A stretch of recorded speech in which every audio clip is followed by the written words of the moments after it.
What's up, Graham? It's Yahoo here, and I know I always preach the age-old sayings, don't time the market, buy and hold, time in the market beats timing the market, the stock market is not the economy, and the market can remain irrational longer than you could remain solvent. But you can't deny that right now there are some really wild forces at play that impact all of us as investors, at least in the short term, that are worth covering. Because at the very least, it's entertaining to learn about, and at the very best, maybe understanding how these work will help save you some money. That's why we gotta talk about exactly what's going on right now. We'll cover some of the stock market drama that's behind the S&P 500 potentially having its worst September in almost 10 years. And we'll explain the recent stock market sell-off along with some other investor traps that everyone needs to be made aware of. But really quick, I gotta tell you about the single best, most profitable investment that you can make in less than a second. It's the ticker symbol, smash the like button for the YouTube algorithm. In fact, the like button is up 1,000% over the last 2 years, and it's on pace to reach its next all-time high with your help. So just give it a quick tap. It helps me out a lot. I really appreciate it. Thank you so much, and let's begin over here. Okay, so this is what's been going on, and here's a very simple explain like I'm 5 version just to get everyone caught up to speed. Prior to 2020, the stock market has seen some rather great growth. Besides a brief sell-off from September to December of 2018, it's gone up rather consistently for nearly 10 years. That is, of course, until everything happened. This caused our entire economy to shut down, stay-at-home orders were put in place, international travel and manufacturing was restricted, and the entire market,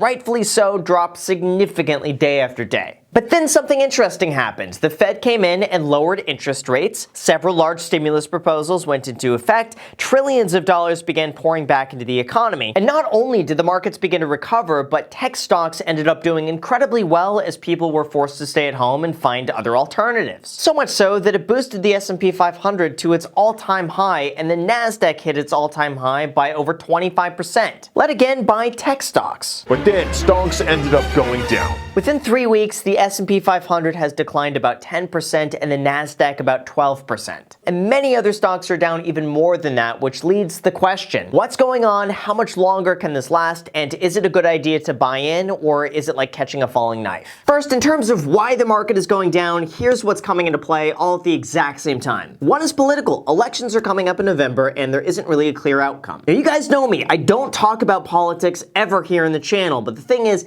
deep down, what every investor dislikes the most is uncertainty. Investors don't know how policies might change over the next few years. They don't know how tax rates might affect them. They also don't know how to base their future projections. And because of that, most investors and analysts will play it a little bit safer and be a little bit more cautious because they don't know what's going to happen. Now, here's the thing when we talk about elections. Every now and then, I like to go down the rabbit hole of research and get consumed in the internet. And actually what I found was pretty interesting. LPL Financial analyzed the average stock market return over the last 70 years for every single year, including election years. And they found that on average, the September of an election year saw a negative stock market return, followed by a more volatile October before eventually rebounding again in November and December. Of course, all of this is very easy to point to in hindsight, and it's also very easy to cherry pick examples like this as a way to back up whatever you want to prove. But even still, the uncertainty of politics right before an election is usually enough to make investors feel a little bit more nervous. And that in turn applies to the prices of what they're willing to buy and sell. But still, overall, not all election years are bad. And if we look all the way back to 1928, the market has gone up 19 out of 23 times during the entire year of an election. Now, that doesn't always mean that past performance will be repeating itself again and again. But overall, it does go to show you that short term, anything can happen, but overall, long term, you're going to be seeing more gains than you are losses. The second factor at play is that the UK is experiencing an increase in cases, and there's a concern right now that they might go into another lockdown for another 2 weeks. As of now, the Prime Minister plans to introduce stricter measures on the public, including a possible 10 p.m. curfew. It's still unclear if this is going to happen, but like I mentioned, uncertainty around anything usually does not bode well for investors, especially if those measures could be carried across an entire nation, impacting the economy. That's also on top of another rather,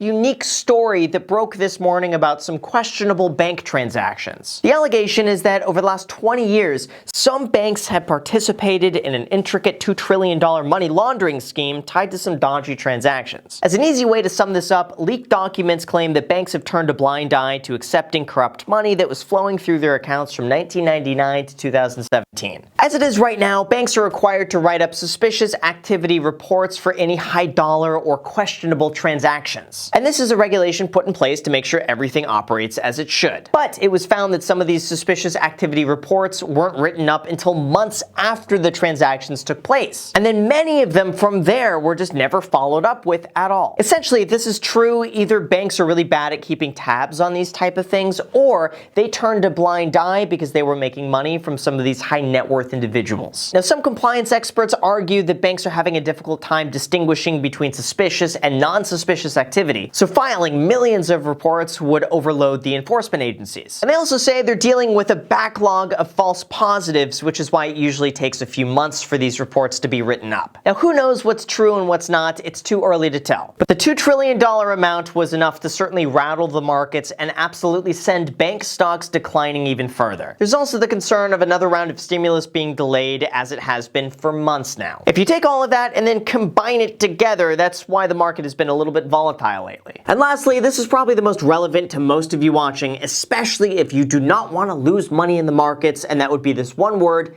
debt. I mean, it's no surprise that stock trading has become a lot more interesting once the market dropped and everyone was stuck at home. Like, if we look back, new accounts opened on Robinhood and Charles Schwab increased exponentially in the last few months. And now something else has risen alongside it, and no, it's not the like button, it is margin trading. Yahoo recently reported that 43% of retail traders are now trading with leverage. And then if we go and break that down even further, we can see that 23% are trading just using options and 10% are just using margin. And for those of you that don't know what options trading is, this is when an investor pays for the right to buy a certain stock at a certain price by a certain date. Like, I could go and say I'll pay $1 for the right to buy Tesla stock at $450 by October 31st. Now, if the price of Tesla stock goes above $451, which is the price of the stock, plus the $1 option I paid, I could make money. In fact, I could make a lot of money. That's because each option contract is the right to buy 100 shares, so my investment is then magnified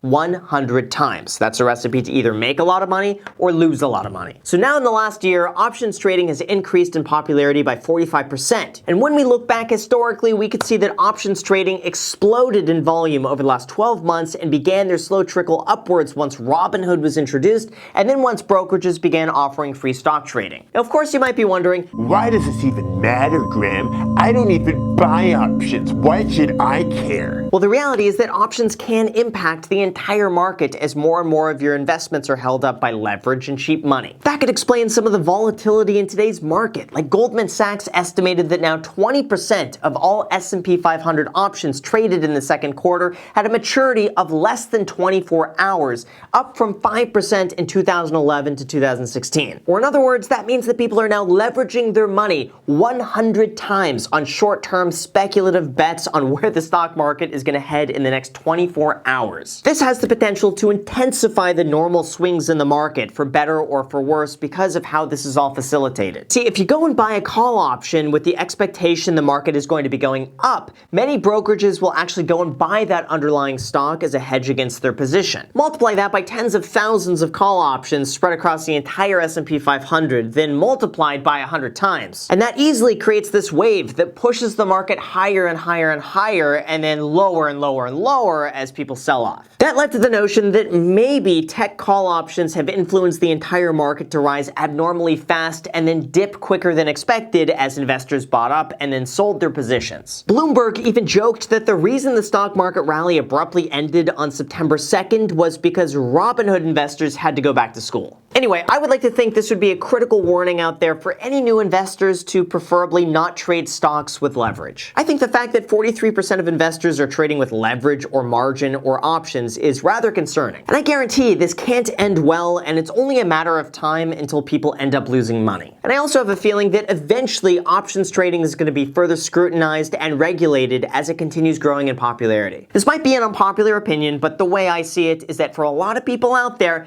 options trading is just an easy means of gambling disguised under the look of investing. And I think unless you really know what you're doing, there's a high likelihood of you losing money. I just think it's too easy for anyone to sign up for an account, throw in a few $100s, and then trade that times 100 with no experience whatsoever. And it's likely going to take a big event for people to look into this further and for new measures to be put in place. Until then, it does seem like investors are beginning to acknowledge that mom and pop retail traders have the power to influence the market through options. And as more and more people pile into the stock market times 100, we could continue to see some pretty crazy swings. So yeah, I mean, obviously, I'm going to say the same buy and hold like I've been repeating nonstop for the last few years, even while the market was dropping 40%. If you've watched just even a few of my videos, this should really be no surprise by now. But I do want to use this as a time to caution you that you should expect more volatility like this over the next few months. You should also understand how options trading is going to magnify those swings for better or for worse, and you should make sure you don't trade on options or trade margin unless you really know what you're doing or you have the money to risk. If you want to play around with some fun money because you're bored, then by all means. But if this is serious money that you're investing to build wealth or use towards retirement, I would stay away from margin and options and just buy what you could afford with the intention of holding it long term. And I know it's appealing to use free money or low interest rate loans right now. I know some brokerages are offering you 2% interest on margin on your entire portfolio,